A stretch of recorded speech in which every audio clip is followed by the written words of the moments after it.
वो अताअत बालहा, और अपने शौहर की इताअत करती हो। शौहर की इताअत में बहुत सी चीजें शामिल हैं। शौहर की इताअत में एक बात याद रखिएगा, आप किसी औरत से निकाह करके अपने घर लाए, आप अपने कपड़े बीवी को दे दीजिए और बीवी आपके कपड़े धुल देगी, आपके लिए खाना वाना पका देगी, आपके सर में तेल डाल देगी। ये जिम्मेदारी है औरत की। हजरत आयशा अल्लाह के नबी सल्लल्लाहु अलैहि वसल्लम के सर में तेल उस वक्त भी डालती थी जब अल्लाह के रसूल एतिकाफ में बैठते थे और अपना सर हुजरे में कर लेते थे। तो हजरत आयशा अल्लाह के रसूल के सर में रोजे की हालत में भी तेल डाल देती थी, कंघी कर देती थी, वुजू के लिए पानी भर के दे देती थी, गुस्ल के लिए पानी गुस्ल खाने में या कहीं जहां नहाते थे वहां रख दिया करती थी। पता ये चला कि कंघी कर देना, शौहर के सर में तेल डाल देना, शौहर के लिए पानी गर्म कर देना या पानी गुस्ल खाने में रख देना, टॉवल वगैरह रख देना, लुंगी वगैरह रख देना कि नहाकर मेरे हस्बैंड चेंज करेंगे, ये सारी चीजें औरत की जिम्मेदारी में शामिल है और शौहर की इताअत में शामिल है।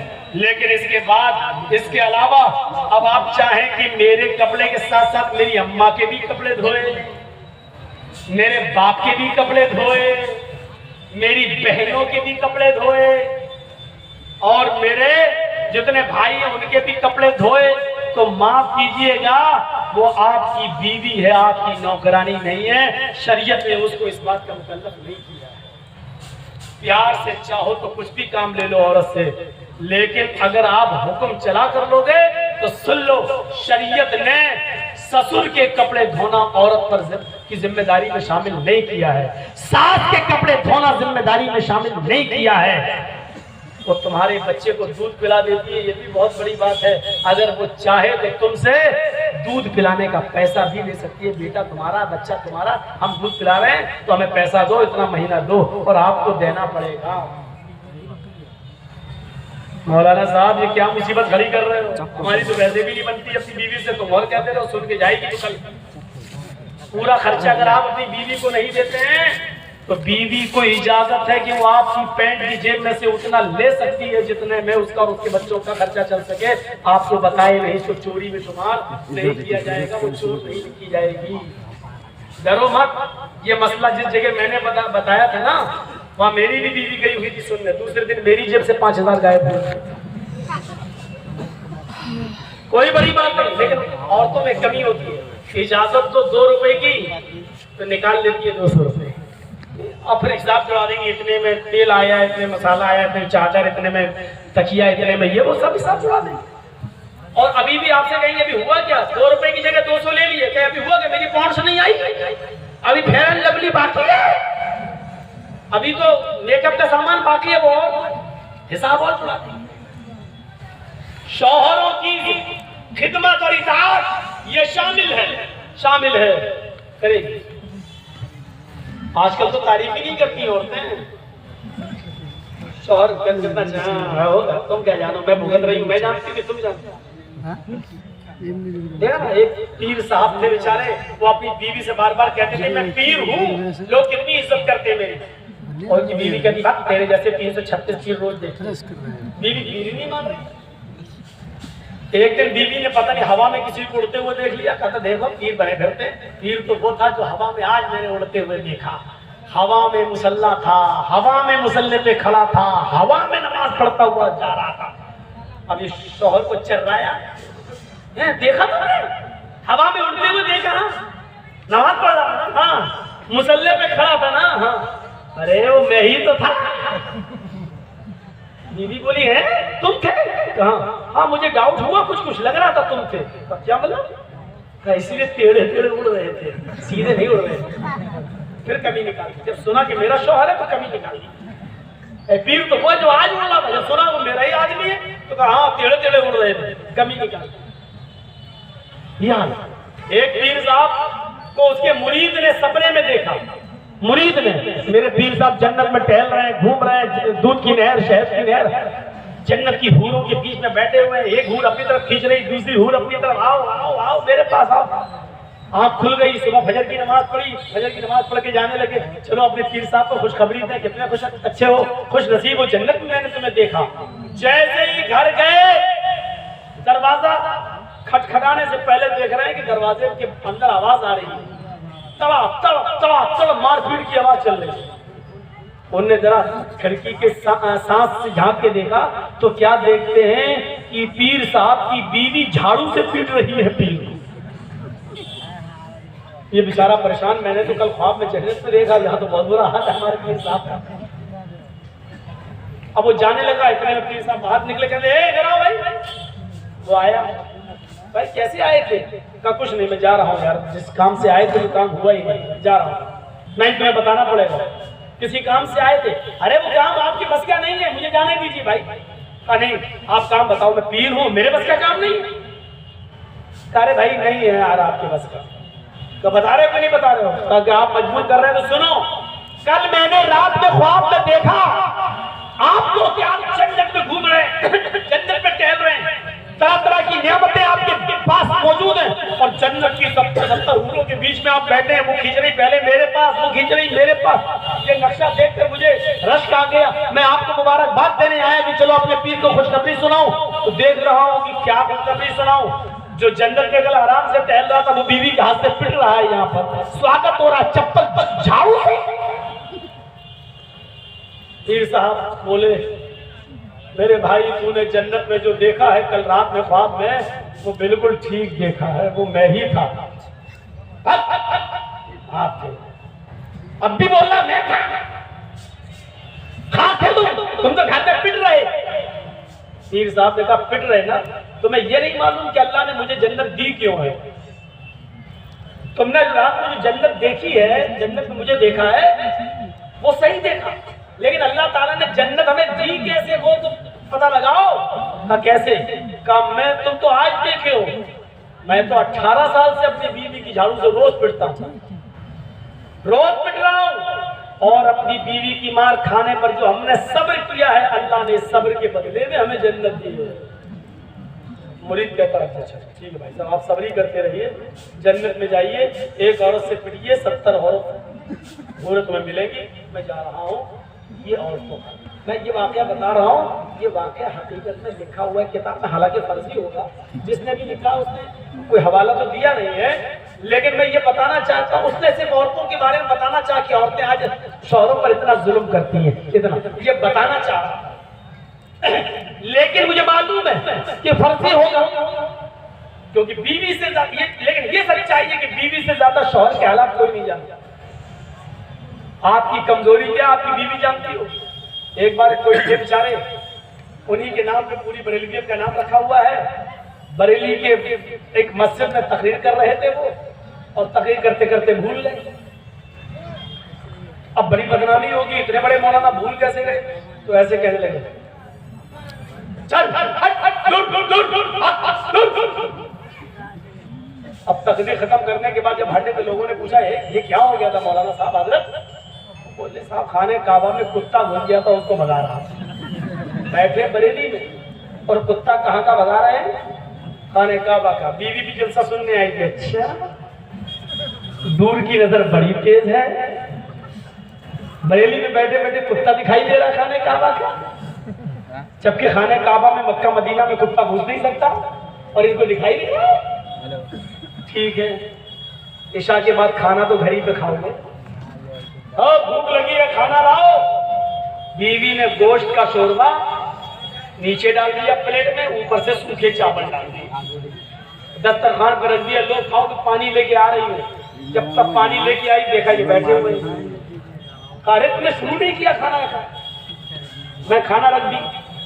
पागल है क्या, सादा चावल खाएंगे, व्हाइट चावल ला के रख दिए सादा सादा। अरे इसमें डालने के लिए कुछ तो लाओ। आपको मालूम नहीं है? क्या मालूम है? ओ अभी तो 1-2 घंटे पहले मगरिब के बाद अभी तो कुत्ता भगा रहे थे खाने काबा का, इतने दूर का कुत्ता दिखाई दे रहा था, और इस चावल के नीचे गोश्त और शोरबा मैंने पहले डाल दिया, वो दिखी नहीं लग रहा। कुत्ता दिखाई दे रहा है, चावल का शोरबा नहीं दिखाई दे रहा जो नीचे डाला। पगड़ी हटाई हजरत ने, घर का भेदी लंका ढाए। मेरी बीवी यहाँ कह दिया बाहर मत कह देना वरना लोगों का भरोसा उड़ जाएगा मेरे ऊपर। ये लोग इतने नजदीक का इल्म नहीं हो, खाने काबा का कुत्ता इनको दिखाई दे। तो ये चीजें होती है, बीवी शौहर की अकल भी ठीक कर देती है। तो 4 चीजें बताई हैं, 5 वक्त की नमाज पढ़ती हो, रमजान के रोजे रखती हो, अपनी शर्मगाह की हिफाजत करती हो और शौहर की इताअत करती हो। ये 4 काम जो औरत कर ले, फल तदखुल मिन अब्वाबिल जन्नति शात, ऐसी औरत जन्नत के जिस दरवाजे से दाखिल होना चाहे हो जाएगी। उसके लिए जन्नत के 8 दरवाजे खुले हुए होंगे। है अल्लाह की बंदी, तू जिस दरवाजे से जाना चाहे चली जा। ये औरत के लिए जन्नत में जाने का रास्ता। मेरी माँ बहनों, एक और रास्ता तुम्हें देता हूँ जन्नत में जाने का, लीजिए। जाअतनी साइला, हज़रत आयशा फरमाती है कि मेरे पास एक मांगने वाली आई, और माहा सबयान, उसके साथ 2 छोटे छोटे बच्चे थे। मेरे पास एक मांगने वाली आई, उसके साथ 2 छोटे छोटे बच्चे थे। बुखारी शरीफ की हदीस के अल्फाज हैं। और आकर कहने लगी शैअन लिल्लाह, अगर घर में खाने पीने को कुछ हो तो दे दो, मेरे बच्चों ने कई दिन से खाना नहीं खाया है।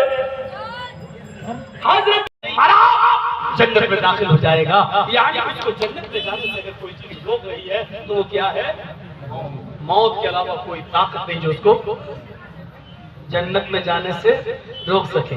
लेकिन यहाँ शर्त लगा दी गई है, हर फर्ज नमाज के बाद। इसका मतलब यह है कि 5 वक्त नमाजी होना पड़ेगा पहले, और नमाजी बनने के बाद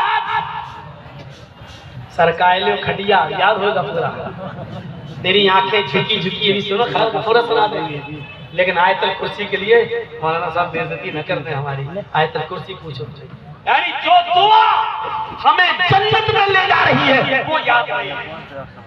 और हमारा बच्चा अगर घर में दुआ ऐसा करते तो अम्मा कितनी खुश होती है, अच्छा डांस कर रहा है, सीने से लगाती है, खुश हो रही है। और वही माँ से पूछो बच्चे को आयतल कुर्सी सिखाई, बच्चे को हमें को नहीं याद है, बच्चे को क्या सिखाए, अम्मा को याद नहीं। और देखो कैसे फिर रही है जलसे के बाहर, ऐसा लग रहा है जलसा नहीं इनकी शादी हो रही हो।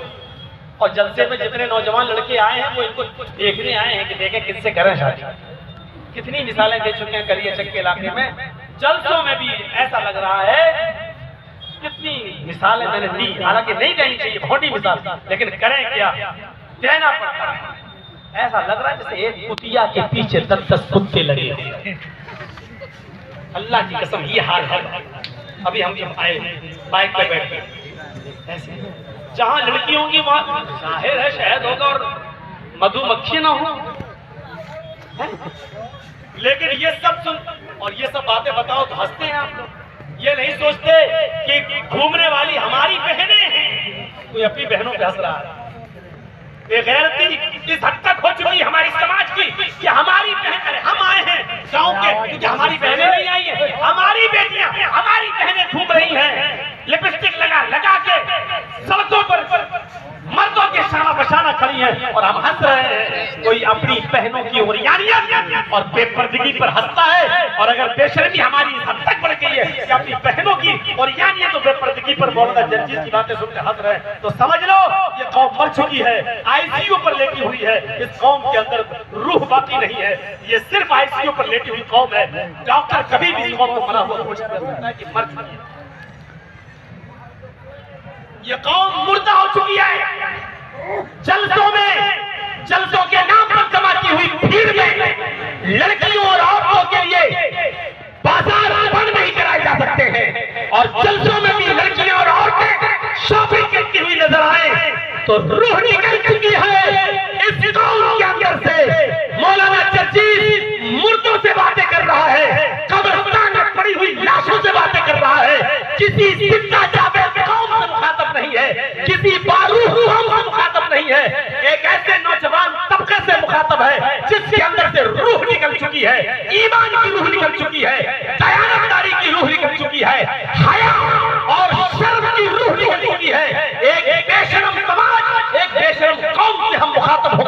कर रहे हैं, एक मरी हुई लाश और मरी हुई कौम से हम आज खिताब कर रहे हैं। ये एहसास लेकर यहाँ से उठिए। आज मैंने मौलाना अबुल कलाम आजाद वाले जुमले दोहराए। एक मरी हुई कौम से मुखातब है, मरी हुई कौम से। किसकी बहनें हैं बाहर घूम रही है, सरों पर दुपट्टे तक नहीं है, और जलसों में आ रही हो लिपस्टिक का क्या मामला बताइए, किसको दिखा रही हो? चिपके हुए कपड़े और चिपकी हुई लेगी, पैरों से चिपके हुए कपड़े, किसके लिए? हमारी बहनें हैं, हमारी बेटियां हैं, हमारी बीवियां हैं। ऐसे ही कहा था अल्लाह के रसूल ने, दय्यूस, बार बार दोहराऊं, दय्यूस किसको कहते हैं? कितनी बार बताया जाए? जिसकी बहन, जिसकी बीवी, जिसकी माँ, जिसकी बेटी बेपर्दा घूमती है वो भड़ुआ। नहीं बोलूंगा दय्यूस, क्या कर लेंगे आप? मैं भड़ुआ बोलूंगा। जिसकी बहन बेपर्दा घूम रही है वो भाई भड़ुआ है, जिसकी बेटी बेपर्दा घूम रही है वो बाप भड़ुआ है, जिसकी बीवी बेपर्दा घूम रही है वो शौहर भड़ुआ है, जिसकी बहन बेपर्दा घूम रही है वो भाई भड़ुआ है। दय्यूस, अब योगी जी हमसे उत्तर प्रदेश में पूछे कि दय्यूस किसको कहते हैं तो बताना पड़ेगा ना, भड़ुआ। वो क्या जाने दय्यूस क्या होता है? कल मोदी जी पूछ ले, मौलाना साहब आपने तकरीर में कहा था कि वो दय्यूस है, दय्यूस किसको कहते हैं तो बताना पड़ेगा ना, दय्यूस किसको कहते हैं? भड़ुआ। और भड़ुआ किसको कहते हैं मालूम? वो भी बताऊंगा, सुनना पड़ेगा तुम्हें, नहीं तुम्हारे बाप को भी सुनना पड़ेगा। 2 घंटे 1.5 घंटा यही तो मेरा पावर है। इसके बाद हमारी चलेगी कहाँ? इसके बाद तो कोई बोल ही नहीं पाएंगे, जहां बोलेंगे वही पिटेंगे। यहाँ ये अथॉरिटी पावर मुझे अल्लाह के नबी ने दिया है, इस्लाम ने दिया, शरीयत ने। भड़ुआ कहते हैं उसे जिसने अपनी माँ बहन बेटी को चकले पे बैठा दिया हो और उनसे जिना करवा रहा हो और उनकी कमाई खा रहा हो, इसको कहते हैं भड़ुआ। अपनी माँ बहन बेटी बीवी से गलत काम करा के उनकी कमाई को खाने वाला। इतना बुरा जुमला अल्लाह के रसूल ने कहा, जिसकी बहन बेटी बीवी माँ बेपर्दा घूमती है वो ये। कोई फर्क नहीं पड़ेगा। मैंने टेबलेट नहीं दी, ऑपरेशन कर दिया, लेकिन कोई फर्क नहीं पड़ेगा। हम जो करते आए वही करेंगे। मन कराअतल कुर्सी बाद सलातिल मक्तूबा लम यमनहु मिन दुखूलिल जन्नती इल्लल मौत। उस आदमी को जन्नत में जाने से सिवाय मौत की और कोई चीज नहीं रोक रही है। ये मेरी माँ बहनें आई है, ये भी सुन लें, ये तुम्हारे लिए अलग से 1 डिग्री जन्नत में जाने की। अल मरातु इज़ा सल्लत खम्सहा व सामत शहरहा व अहसनत फरजहा व अतात बालहा फलतदखुल मिन अय्यि अब्वाबिल जन्नति शात। इमाम अहमद अपनी मुस्नद में, इमाम बैहक़ी अपनी सुनन में हदीस को लाए हैं। गौर से सुनिएगा। अल्लाह के नबी फरमाते हैं, जो औरत 5 वक्त की नमाज पढ़ती हो पाबंदी से, रमजान के पूरे महीने के रोजे रखती हो पाबंदी से, सिवाय उन दिनों के जिन दिनों में अल्लाह ताला ने नमाज औरतों के ऊपर से माफ कर दी है और रोजे को रुखसत कर दिया है। नमाज तो बाद में वो पूरा नहीं करेगी, लेकिन रोजा बाद में पूरा करना पड़ेगा। औरतों को कुछ दिन पीरियड आता है, जिन पीरियड में, जिस पीरियड में, जिस महीने में वो नमाज नहीं पढ़ेंगे। पीरियड किसी औरत को 3 दिन, किसी को 4 दिन, 5 दिन, 7 दिन तक आता है। बहुत सी औरतें ऐसी भी होती हैं कि 15-15 दिन तक भी आ जाता है। तो मैं उस तरह नहीं, जितने दिन जो उसकी आदत है, 3 दिन, 4 दिन, 5 दिन, 6 दिन, आमतौर पर 4-5 दिन होता है। तो मेरे भाई को इतने दिन औरतें नमाज नहीं पढ़ेंगी, नमाज ही माफ है, जबकि नमाज किसी हाल में माफ नहीं है। लेकिन औरतों के ऊपर से उतने दिन की नमाज माफ है। ये बाद में जब वो पाक हो जाएंगी, नहा लेंगी, धो लेंगी, तो ये छूटी हुई नमाजें वो नहीं दोहराएंगी, उनको दोबारा नहीं पढ़ना है, जो छूट गई माफ। और रोजे के महीने में अगर उनको पीरियड शुरू हो जाए, जैसे मान लीजिए आपके यहाँ 5:30 पर, एक मिसाल दे रहा हूँ, मत कहिएगा कि मौलाना साहब 5:30 में आया 6 पे हो रहा है, मिसाल मत दीजिएगा, एक मिसाल दे रहा हूँ। 5:30 बजे अगर आपके यहाँ रोजा इफ्तार होता है, 5:30 पे टाइम है, और किसी औरत को 5:25 पर महीना शुरू हो गया, पीरियड शुरू हो गया, तो ये रोजा पूरा का पूरा उसका जोड़ा नहीं जाएगा, रोजा खत्म।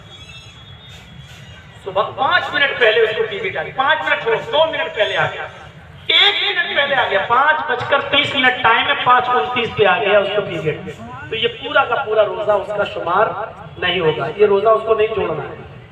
इसको बाद में पूरा करेगी और इसके बाद जितने छूट जाएंगे उसको, लेकिन सुबह से शाम तक जो भूखी प्यासी रही इसका सवाब अल्लाह उसको देगा, ऐसा नहीं कि उसको महरूम कर देगा, सवाब मिलेगा उसको, लेकिन रोजा नहीं जोड़ा। आए क्रिकेट मैच खेल कर अपना वक्त बर्बाद करने वालों, चाय की होटलों में बैठकर चाय नोशी करने वालों, तुम्हारे लिए जन्नत में जाने का एक बहुत ही आसान रास्ता, इज़ा क़ालल मुअज़्ज़िनु अल्लाहु अकबर अल्लाहु अकबर फ़क़ूलू अल्लाहु अकबर अल्लाहु अकबर। जब मस्जिद की बुलंदी पर खड़े होकर मुअज़्ज़िन अज़ान देते हुए कहे अल्लाहु अकबर, तो तुम भी उसकी अज़ान के कलमात को दोहराओ, तुम भी बोलो अल्लाहु अकबर अल्लाहु अकबर। व इज़ा क़ालल मुअज़्ज़िन अशहदु अल्ला इलाहा इल्लल्लाह फ़क़ूलू अशहदु अल्ला इलाहा इल्लल्लाह। जब मुअज़्ज़िन कहे अशहदु अल्ला इलाहा इल्लल्लाह, तो आए टाइम बर्बाद करने वालों, होटलों पे चाय नोशी करने वालों, पान की दुकानों में बैठ के वक्त बर्बाद करने वालों, तुम्हारे कानों में आवाज जा रही है अशहदु अन्ना मुहम्मद अशहदु अल्ला इलाहा इल्लल्लाह, तो तुम भी कहो अशहदु अल्ला इलाहा इल्लल्लाह। और जब मुअज़्ज़िन गए अशहदु अन्ना मुहम्मदर रसूलुल्लाह फ़क़ूलू अशहदु अन्ना मुहम्मदर रसूलुल्लाह, तो उसके जवाब में तुम भी यही बोलो अशहदु अन्ना मुहम्मदर रसूलुल्लाह। व इज़ा क़ालल मुअज़्ज़िन हय्या अलस सलाह फ़क़ूलू ला हौला वला कुव्वता इल्ला बिल्लाह। और जब मुअज़्ज़िन कहे हय्या अलल फलाह हय्या अलस सलाह, तो तुम कहो ला हौला वला कुव्वता इल्ला बिल्लाह। जब मुअज़्ज़िन कहे हय्या अलल फलाह, तो तुम कहो ला हौला वला कुव्वता इल्ला बिल्लाह। फिर मुअज़्ज़िन कहे अल्लाहु अकबर, तो तुम भी कहो अल्लाहु अकबर अल्लाहु अकबर। और जब मुअज़्ज़िन कहे ला इलाहा इल्लल्लाह फ़क़ूलू ला इलाहा इल्लल्लाह, तो तुम भी कहो ला इलाहा इल्लल्लाह। सुम्मा क़ाल अल्लाहुम्मा रब्ब हाज़िहि दावति ताम्मा वस्सलातिल क़ाइमा आति मुहम्मदनिल वसीला वल फज़ीला वबअसहु मक़ामम महमूदा अल्लज़ी वअदता।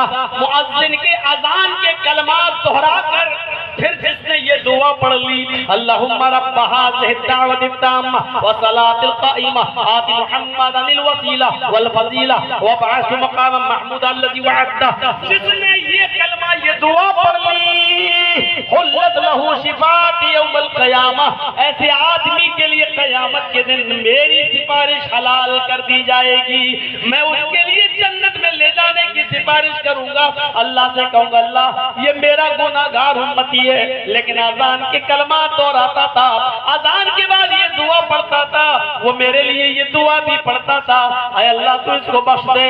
और ऐसा हो नहीं सकता जिसके लिए मैं बख्शिश की दुआ करूं और अल्लाह रिजेक्ट कर दे, मैं उसको जन्नत के दरवाजे तक ले जाऊंगा, उसके लिए मेरी सिफारिश मेरी शिफाअत हलाल हो जाएगी, मैं उसके लिए जन्नत में ले जाने का पक्षधर बन जाऊंगा, उसका हिमायती बन जाऊंगा। ये लीजिए कितना पैसा खर्च हो रहा है अज़ान के कलमात दोहराने में। आप तो तकरीर नहीं कायदे से सुन सकते हैं, अज़ान के कलमात को क्या क्या क्या दोहराएंगे। चाय पी रहे हो चाय पीते रहो और अज़ान के कलमात भी दोहराते रहो। आप खाना खा रहे हैं, बहुत से लोग कहते खाना खाते तो बोला नहीं जाता, बहुत से लोग। एक बार एक आदमी से मैंने सलाम कर लिया, खाना खा रहा था, सलाम वालेकुम, ये सोच के कि घर में और भी तो लोग हैं, बिगड़ पड़ा कैसा मौलाना है तो इतना नहीं जानता। हमने क्या हुआ, अरे कोई खाना खा रहा तो सलाम कर रहा, खाना खाते वक्त सलाम नहीं किया जाता। मैंने कहा और तू जो इतना बोल दिया मुझे, खाना खाते हुए इतना जो डांट दिया है, अगर इतना से बेहतर था वालेकुम सलाम इतना कह देता तो काफी था तेरे लिए, और तू इतना लंबा चौड़ा जो भाषण दे रहा है ये जायज है। फिर खाना अजीब किस्म के लोग होते हैं, ऐसे भी लोग होते हैं। तो आप जवाब देते रहिए, अज़ान के कलमात दोहराते रहिए और और अजान के बाद ये दुआ पढ़ लीजिए, कोई हर्ज नहीं है मेरे भाइयों। क़यामत के दिन सिफारिश अल्लाह के नबी सल्लल्लाहु अलैहि वसल्लम फरमाते हैं, मुझे जन्नत और जहन्नम जब दिखाई गई, मैं जन्नत और जहन्नम का मुआयना करके आया, तो जब मैं मस्जिद नबवी में आया तो मैंने कहा आईना बिलाल, बिलाल कहाँ है, आईना बिलाल, बिलाल कहाँ है। इधर से आवाज आती है लब्बैक व सादैक या रसूल अल्लाह, ऐ अल्लाह के नबी मैं यहाँ हूँ, ऐ अल्लाह के रसूल मैं यहाँ हूँ। आपने फरमाया लोगों इनको जानते हो, कहाँ बिलाल है? फरमाया ये बिलाल है। सिर्फ बिलाल नहीं है, लोगों सुनो, मैं जन्नत देख रहा था, मुझे जन्नत की सैर कराई जा रही थी, मैंने जन्नत में दूध की नहरें देखी, मैंने जन्नत में शहद की नहरें देखी, मैंने जन्नत के अंदर नेमतों का दीदार किया है, लेकिन मुझे अपने से आगे आगे बिलाल के जूतों की आवाज सुनाई दे रही थी। बिलाल मुझसे आगे आगे चल रहे थे, उनके जूतों की आवाज मेरे कानों में आ रही थी। यानी मेरे रब ने मुझे ये बता दिया, आए मोहम्मद सल्लल्लाहु अलैहि वसल्लम, मैंने बिलाल को जन्नत में दाखिल कर दिया। समझ लो कि बिलाल जन्नत में है, यकीन ना आए तो बिलाल की जूतों की आवाज सुन लो। हजरत बिलाल की जूतों की आवाज नबी ने सुनी, फिर कहा बिलाल मैंने जन्नत में तुम्हारे जूतों की आवाज सुनी, यानी मेरे रब ने तुम्हें जन्नती बना दिया है, जन्नत का सर्टिफिकेट दे दिया है। लेकिन ये तो बताओ ऐ बिलाल, ऐसा कौन सा नेक अमल करते हो जिससे तुम जन्नत में दाखिल हो रहे हो? हजरत बिलाल कहते हैं ऐ अल्लाह के नबी, मेरे अमल तो ज्यादा नहीं है, जितने सब करते हैं उतना मैं भी करता हूँ, लेकिन एक अमल ऐसा है जो मैं औरों को करते हुए नहीं देखता हूँ, शायद वही हो। कहा क्या? कहा अल्लाह के रसूल, मैं बगैर वुजू के कभी नहीं रहता, बिना वुजू के मैं कभी नहीं रहता, जब भी मेरा वुजू टूटता है, जब भी मेरा वुजू टूटता है मैं फौरन वुजू बना लेता हूँ, और वुजू बनाने के बाद मैं 2 रकात तहियतुल वुजू जरूर पढ़ लेता हूँ। जब भी मेरा वुजू टूटा मैंने फौरन वुजू बना लिया, और वुजू बनाने के बाद मैं 2 रकात तहियतुल वुजू जरूर पढ़ता हूँ। अल्लाह के नबी कहते हैं बस आए बिलाल, यही वो नेक अमल है जिसने तुम्हें जन्नती बना दिया है, मनहूस कर दिया। बिल्ली ने रास्ता काटा तो रोक दिया। हाजी साहब हज करने जा रहे थे, वापस आ गए घर, बीवी ने कहा क्या हुआ? बिल्ली रास्ता काट, बिल्ली रास्ता काट। ये बदशगुनी लेना।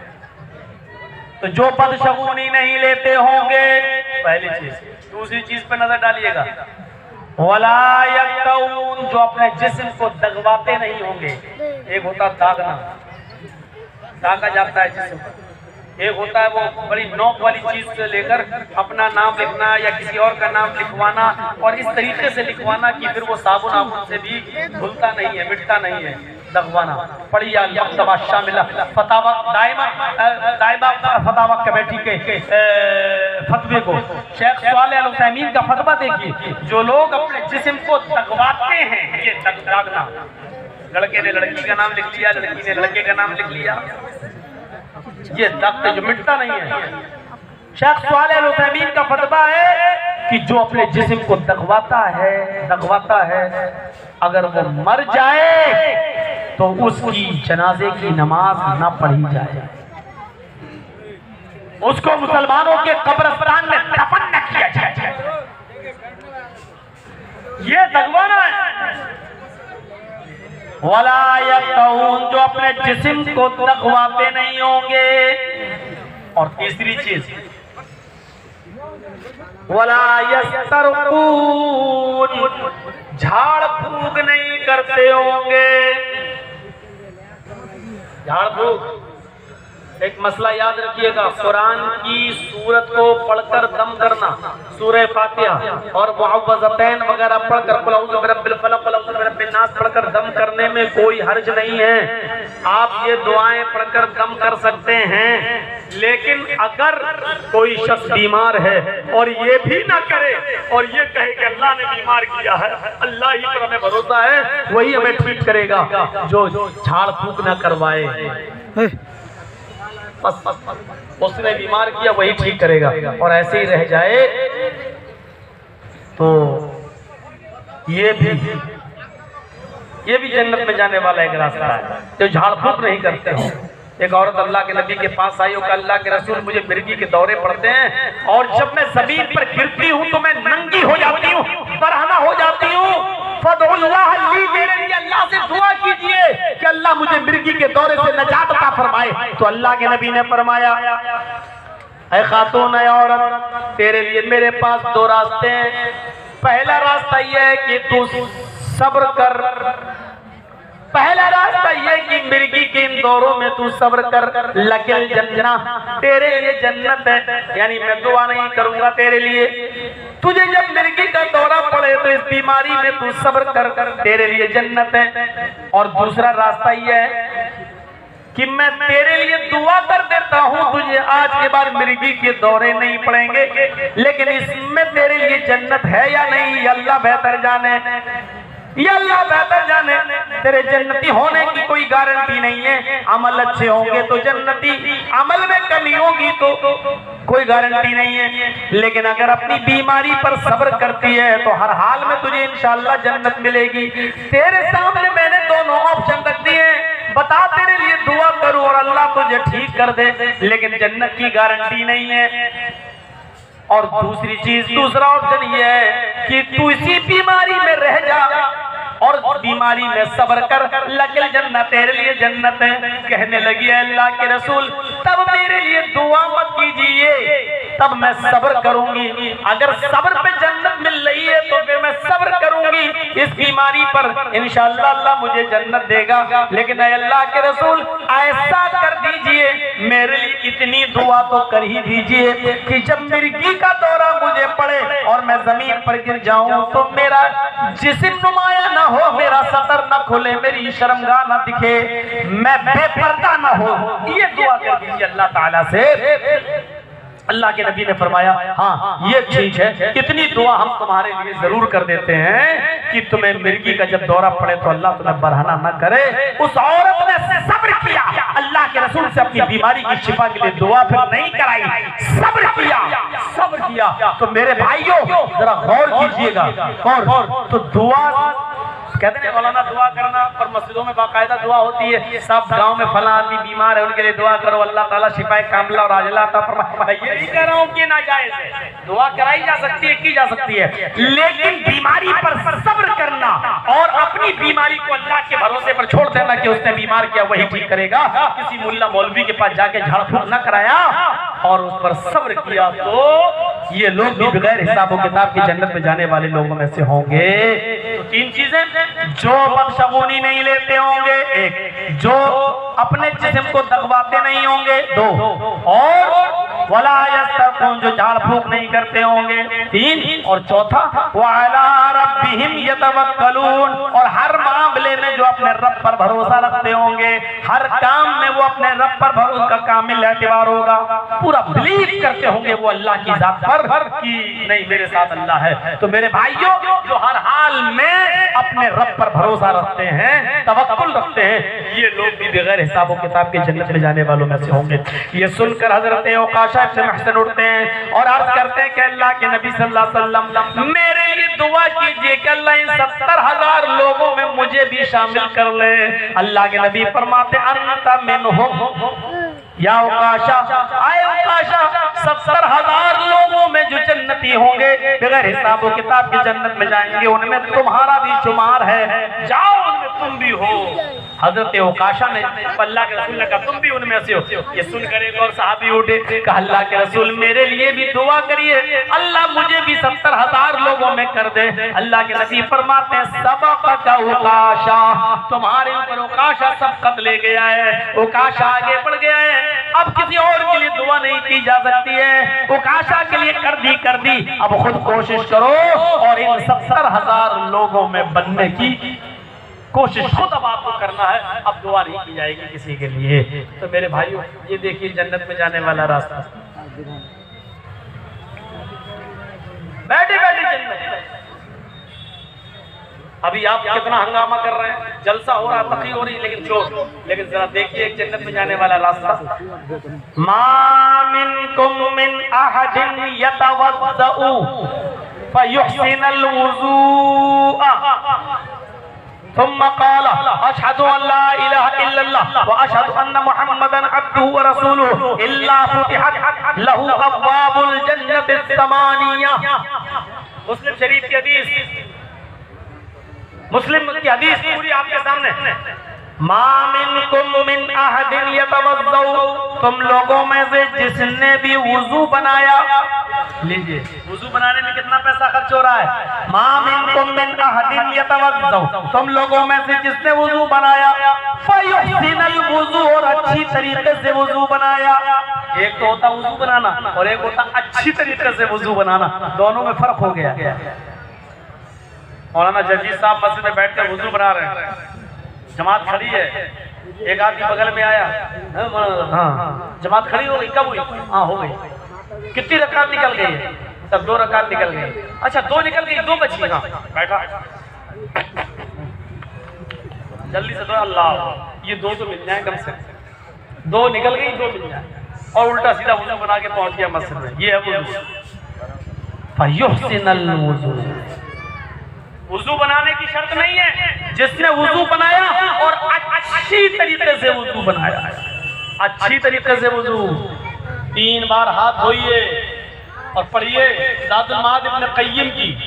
ये हाथ धोते वक्त ये दाएं हाथ की उंगली बाएं हाथ के अंदर, ये, और बाएं हाथ की उंगली दाएं हाथ के अंदर, ये, और फिर जब कुल्ला करें तो चुल्लू में पानी भरिए, आधा पानी मुंह में और आधा नाक के अंदर जोर से खींचिए, लेकिन रोजे की हालत में नहीं, आधा आधा अंदर नाक में।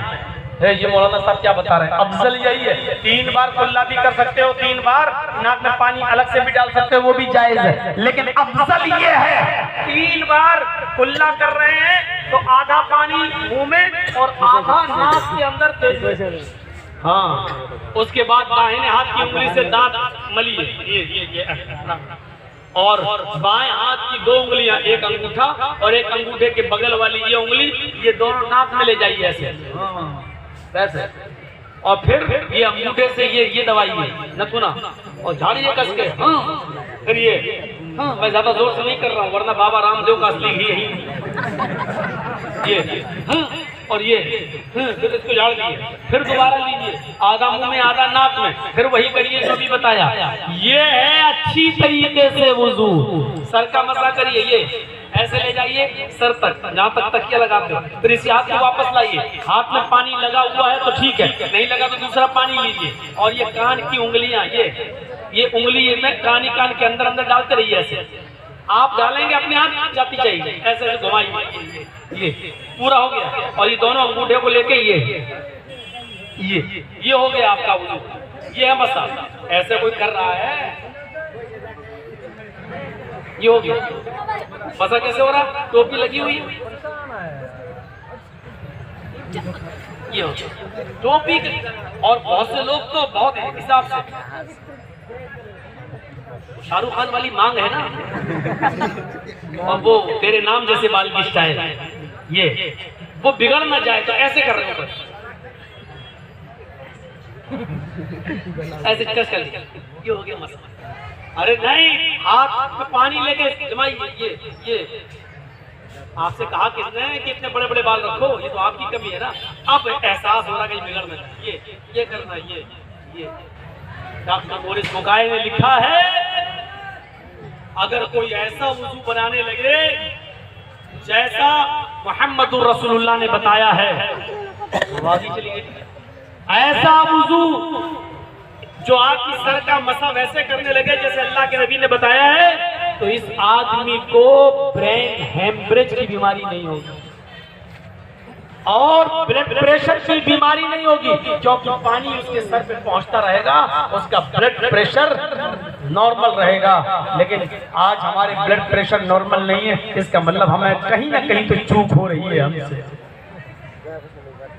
वुज़ू, जिसने अच्छी तरीके से वुज़ू बनाया और वुज़ू बनाने के बाद जिसने ये दुआ पढ़ी, अशहदु अल्ला इलाहा इल्लल्लाह व अशहदु अन्ना मुहम्मदन अब्दुहु व रसूलुहु इल्ला फुतिहत लहु अब्वाबुल जन्नति समानिया। इतनी सी दुआ पढ़ने के बाद अल्लाह के नबी फरमाते हैं, जिसने वुज़ू बनाया और अच्छी तरह वुज़ू बनाया और फिर ये दुआ पढ़ी, अशहदु अल्ला इलाहा इल्लल्लाह व अशहदु अन्ना मुहम्मदन अब्दुहु व रसूलुहु इल्ला फुतिहत लहु अब्वाबुल जन्नति समानिया। इस आदमी के लिए जन्नत के 8 दरवाजे खोल दिए जाएंगे, पुकारा जाएगा। जन्नत के उन दरवाजों पर फरिश्ते खड़े होकर पुकारेंगे, ओ अल्लाह के नेक बंदे, ओ अच्छी तरह वुज़ू बनाने वाले, जा, तेरे लिए जन्नत के 8 दरवाजे खुले हैं, तू जिस दरवाजे से जाना चाहे एंट्री ले ले। तो बदशगुनी, फिर काम शुरू किया, तीसरा मंगल आया, फिर 1 लाख 2 लाख का नुकसान। मैं मंगल को काम ही नहीं करूंगा, मंगल ही को मेरा नुकसान होता, मंगल का दिन मनहूस दिन है, आज के बाद मंगल को मैं काम ही नहीं करूंगा। अब हम पूरा हफ्ता काम करते हैं, सिर्फ मंगल छोड़ देते हैं, ये है बदशगुनी। नहीं मंगल नहीं, आज नहीं करें, क्यों नुकसान हो जाए, ये बदशगुनी। जर्जी साहब किसी गाड़ी के ड्राइवर के पास बैठे हुए हैं, लेके जा रहा है, जलसे में जाना है, रात भर जागे, नींद आ रही, सो रहे गाड़ी में, उसने अचानक ब्रेक मारे, गिरे। इतनी तेज ब्रेक क्यों लेता है? क्या हुआ? बिल्ली रास्ता काट गई। क्या हुआ? 2 मिनट के बाद चलेंगे साहब, अभी नहीं जाएंगे। क्यों? बिल्ली रास्ता काट गई। अरे कुछ नहीं होता, चलो ना। है मौलाना साहब, अपना मुल्ला मौलवी अपने पास रखो, हम तो 2 मिनट के बाद ही चलेंगे, अभी नहीं जाएंगे। बिल्ली रास्ता काट गई, उल्टी तरफ से काटी है, बहुत खतरनाक होता है। हमने कहा बे, कभी नेताओं के सामने से गुजरे हो? कहता हाँ। तो हमने कहा गाड़ी तब रोकना चाहिए थी, ये तो बिल्ली अल्लाह की मखलूक है बेचारी, उससे वो इतनी मनहूस हो गई। टेप मारा हुआ है। ये है नमाज की मुहाफिजत, ये है मुदावमत सलात, इसको कहते हैं अपनी नमाजों की हिफाजत। 3 बजे पढ़ ली, असर की नमाज 4:30 बजे पढ़ रहे हैं, मगरिब की नमाज मगरिब और इशा के बीच में पढ़ रहे हैं। क्या कर रहे हैं? सब कैरम बोर्ड खेल रहा था, थोड़ा सा बाकी था, सोचा पूरा खेल लूं, उसके बाद में जाऊंगा नमाज में। बेटा बैठ जाओ।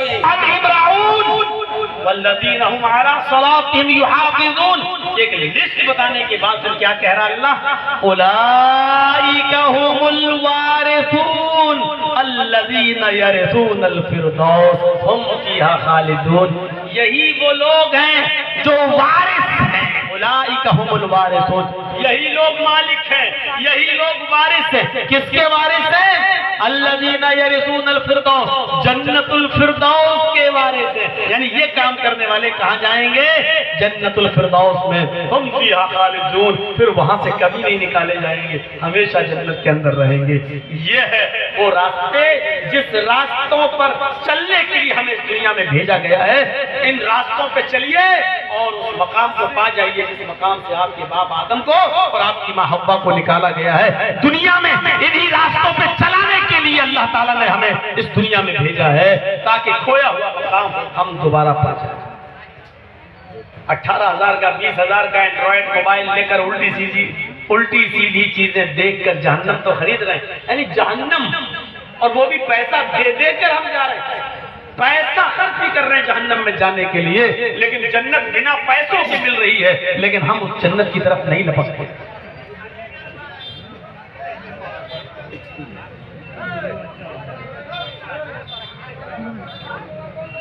कितनी खतरनाक मिसालें दे चुका हूँ, अब दोहराना भी नहीं चाहता हूँ। मैं नहीं चाहता हूँ कि आप मजबूर करो हमें।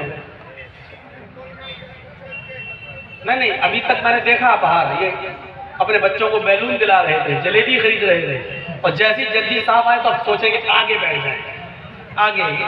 ये भी कम नहीं है, अब कम क्या बोल नहीं पा रहा हूँ, तो मैं तो बोल दूंगा अभी यूट्यूब, और ये लोग उसी को कट कर लेंगे। देखो मौलाना जल्दी क्या बोलेंगे, तो उतने हिस्से को डाल देंगे, हमें इनसे ज्यादा करना होता है। चैनल वाले, भैया थोड़ा सा इधर आ जाओ, ऐसे हो जाओ, इनको भी देखने दो, ये लोग बैठे हुए हैं। वैसे भी इतना आप ही लोगों की नजर लगी है मेरे ऊपर, जो इतना मोटा हूं, देख रहे हो। ये जन्नत के रास्ते जो फ्री में मिल रही है। देखिए जन्नत कितनी आसान है।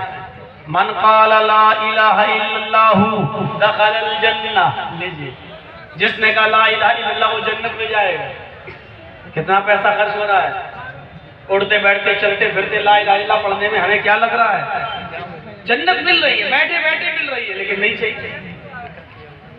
अच्छा, ला इलाहा इल्लल्लाह कह देने से जन्नत मिल जाएगी? तब तो महात्मा गांधी भी कहता था, अंबेडकर भी कहते थे। इसलिए शर्त लगा दी बुखारी में, मन क़ाला ला इलाहा इल्लल्लाहु सिद्क़न लिल क़ल्बि दखलल जन्नह, जिसने ला इलाहा इल्लल्लाह का सिद्क़ दिल से, दिल की गहराई से, सच्चे दिल से, ला इलाहा इल्लल्लाह का माना क्या? अल्लाह के अलावा कोई माबूद नहीं। जिसने दिल से माना कि अल्लाह के अलावा कोई माबूद नहीं और दिल से इस बात की गवाही दी, और दिल से जो गवाही देगा वो कभी पलटेगा नहीं, हमेशा अल्लाह ही की इबादत करेगा। तौहीद का मामला कोई किराना मर्चेंट की दुकान नहीं है, नेता लोगों की दुकान नहीं है। मुसलमानों के स्टेज पे आए तो टोपी लगा ली, मंदिर में पहुंच के तो टीका लगा लिया। ये तौहीद है, तौहीद। यहां आपको सिर्फ एक अल्लाह ही के सामने अपना सर झुकाना पड़ेगा। सिद्क़ दिल से जिसने कहा ला इलाहा इल्लल्लाह, अल्लाह के अलावा कोई माबूद नहीं, वो जन्नत में जाएगा। एक हदीस के अंदर अल्लाह के नबी ने फरमाया, मन माता ला युशरिकु बिल्लाहि शैअन दखलल जन्नह, जो इस हाल में मरा कि वो अल्लाह के साथ किसी को शरीक नहीं करता था, वो जन्नत के अंदर जाएगा। यानी मरते दम तक वो किसी गैर के पास आस्ताने पे नहीं जाता था। मस्जिद में आया तो कहा इय्याका नअबुदु व इय्याका नस्तईन, अल्लाह तेरी ही इबादत करते हैं और तुझसे ही मदद तलब करते हैं। अभी मस्जिद में कहा उसने, घर पे गया तो बीवी बोली 4 साल शादी को हो गए, अभी तक बच्चा नहीं हो रहा। देखो हमारी पड़ोसन फला बाबा के पास गई थी, देखो बच्चा हो गया। चलो मस्जिद में जा जाके थक गए हो, अब एक बार अरे हमारी पड़ोसन जिस बाबा के पास गई थी उसी के पास हम भी चलते हैं। और गया बाबा के पास, बाबा तेरे दर पे आया हूं तो झोला झोली भर के जाऊंगा वरना मर के जाऊंगा। जो इस हाल में मरा वो नहीं, अल्लाह भी राजी रहे, रहमान भी और खुश रहे शैतान भी, ये नहीं चलेगा। सिर्फ अल्लाह से मदद तलब करते हैं, अल्लाह मैं तेरी ही इबादत करता हूं और तुझसे ही मदद तलब करता हूं, ये है तौहीद। एक साहबी अल्लाह के नबी के पास आए, बदवी थे, अराबी थे, देहाती थे। अल्लाह के नबी मैं दूर से आया हूं और दूर जाना है, अपना काम हो गया, सोचा जाते वक्त आपसे मिल लूं। अल्लाह के रसूल मुझे सूरज के गुरूब होने से पहले पहले अपने घर पहुंचना है, क्योंकि जंगल में खतरा है, जंगलों से गुजरूंगा। अगर सूरज गुरूब हो गया और सूरज गुरूब होने से पहले अगर मैं घर पे नहीं पहुंचा तो जंगल के खतरनाक जानवरों का डर है, कहीं वो हमें फाड़ न दें, चीर न दें। इसलिए मैं जा रहा हूं अपने घर की तरफ, मुझे मुख्तसर नसीहत कर दीजिए, कोई ऐसी चीज बता दीजिए जिस पर मैं अमल कर लूं। अब अल्लाह के रसूल की अक्लमंदी देखिए, आपने सोचा कि आदमी दूर जाएगा, सूरज डूबने से पहले पहले घर पहुंचना है। अब वो मौलाना जर्जिस की तरह 2-2.5-3 घंटे की तकरीर नहीं कर रहे हैं अल्लाह के रसूल उसके सामने। अरे इतनी दूर से आज बैठो बैठो, सबसे ज्यादा शायर लोग जो होते हैं वो पकाते हैं लोग, वो समझते हैं जैसे हम फालतू हैं तो ये भी फालतू है। अब वो जाना चाह रहा, बैठो बैठो एक शेर और सुन लो मेरा। अब वो शेर सुना रहा, अब वो तारीफ थोड़ा सा कर दिया, माशाल्लाह शेर बहुत अच्छा, वाह वाह क्या बात। अरे बैठो यार, ऐसे तो हमारे पास 10-15 शेर हैं और सुना रहा।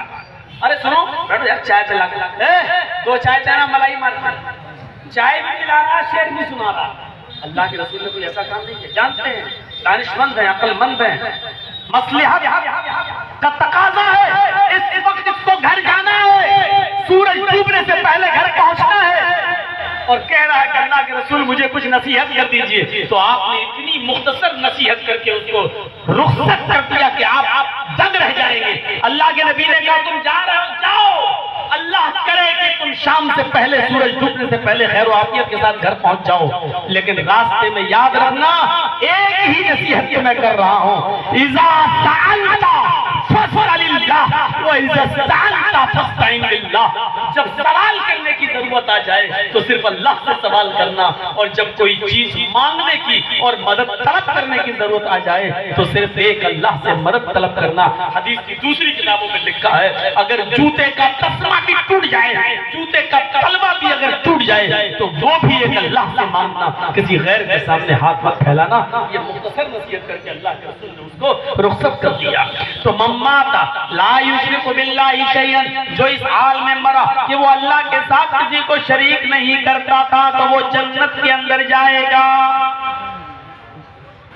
ये जन्नत में जाने के रास्ते कितना पैसा खर्च हो रहा है। मन काना आखिरु कलामी ला इलाहा इल्लल्लाहु दखलल जन्नह, जिसकी जबान से आखिरी जुमला निकला ला इलाहा इल्लल्लाह और निकलते ही वो मर गया, यानी मौत में मुब्तला है और आखिरी जुमला मरने से पहले उसकी जबान से निकला ला इलाहा इल्लल्लाह, हो गया। ला इलाहा इल्लल्लाह कहने के बाद उसको एक्सपायर हो गया, डेथ हो गई, उसकी इंतकाल कर गया। तो अल्लाह के नबी फरमाते हैं कि ला इलाहा इल्लल्लाह पर उसका इंतकाल हुआ, उसकी जबान से आखिरी जुमला ला इलाहा इल्लल्लाह निकला, दखलल जन्नह, वो कहाँ जाएगा? जन्नत के अंदर दाखिल।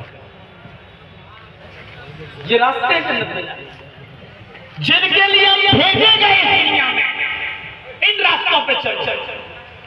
अल्लाह के नबी मस्जिद नबवी में बैठे हुए हैं, आपके साथ चंद साहबा हैं और आपने एक इशारा किया और अंदर चले गए हुजरे में। आपने फरमाया मेरी उम्मत में से 70,000 अफराद ऐसे हैं जो बगैर हिसाब और किताब के जन्नत के अंदर दाखिल होंगे।